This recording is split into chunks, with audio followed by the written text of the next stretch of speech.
اسلم ایک غریب مگر ایماندار نان بائی تھا۔ وہ روزانہ صبح سویرے اٹھ کر اپنی چھوٹی سی نان بائی کی دکان کھولتا اور دن بھر محنت سے روٹیاں اور کیک بناتا۔ اس کی دکان زیادہ مشہور نہیں تھی، لیکن جو بھی اس کے پاس آتا وہ ہمیشہ مسکرا کر اس کا استقبال کرتا۔ ایک دن شام کے وقت جب اسلم اپنی دکان بند کر کے گھر جا رہا تھا تو اس کی نظر ایک بوڑھے شخص پر پڑی جو بازار کے کنارے ایک ٹوٹی ہوئی بینچ پر بیٹھا تھا۔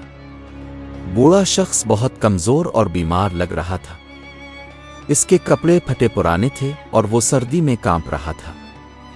اسلم کو اس پر رحم آیا۔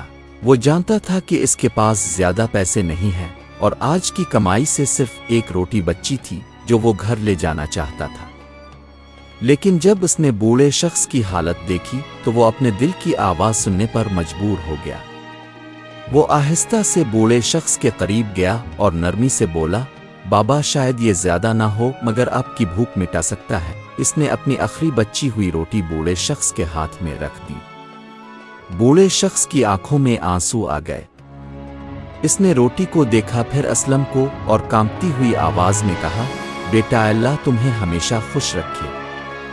تم نے آج میری بھوک کا خیال رکھا، اللہ تمہاری ہر ضرورت پوری کرے۔ اسلم نے مسکرا کر بوڑھے شخص کے کندھے پر ہاتھ رکھا اور گھر چلا گیا۔ اس کا دل ہلکا محسوس ہو رہا تھا، جیسے اس نے کچھ قیمتی حاصل کر لیا ہو۔ اگلے دن کی حیرت۔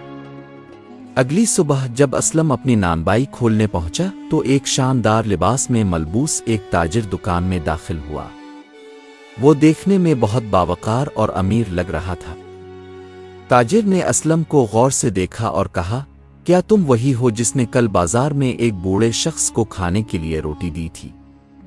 اسلم نے حیرت سے اس بات میں سر ہلا دیا، جی ہاں، مگر آپ کو یہ کیسے معلوم؟ تاجر کی آنکھیں نرم ہو گئیں۔ وہ بوڑھا شخص میرا باپ تھا، تاجر نے کہا۔ میں کل جب انہیں ڈھونڈنے نکلا تو وہ تمہاری نیکی کے بارے میں بتا رہے تھے۔ میں نے سوچا کہ جس شخص میں اتنا رحم اور سخاوت ہے وہ بڑا آدمی بننے کے لائق ہے۔ اسلم خاموشی سے سن رہا تھا۔ تاجر نے مسکرا کر کہا، میں تمہاری نانبائی میں سرمایہ کاری کرنا چاہتا ہوں تاکہ تمہارا کاروبار بڑھے۔ تم جیسے ایماندار اور مہربان لوگوں کو دنیا میں آگے بڑھنے کا موقع ملنا چاہیے۔ اسلم حیرت اور خوشی کے ملے جلے جذبات کے ساتھ تاجر کی طرف دیکھ رہا تھا۔ یہ اس کی توقع سے بڑھ کر تھا۔ اس نے کل جو نیکی کی تھی آج وہ کئی گنا بڑھ کر اس کے پاس لوٹ آئی تھی۔ نتیجہ، وقت گزرتا گیا اور تاجر کے تعاون سے اسلم کی نانبائی ایک بڑی بیکری میں تبدیل ہو گئی۔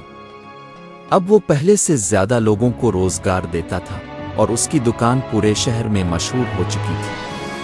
مگر اس سب کے باوجود وہ اپنی پرانی عادت نہیں بھولا۔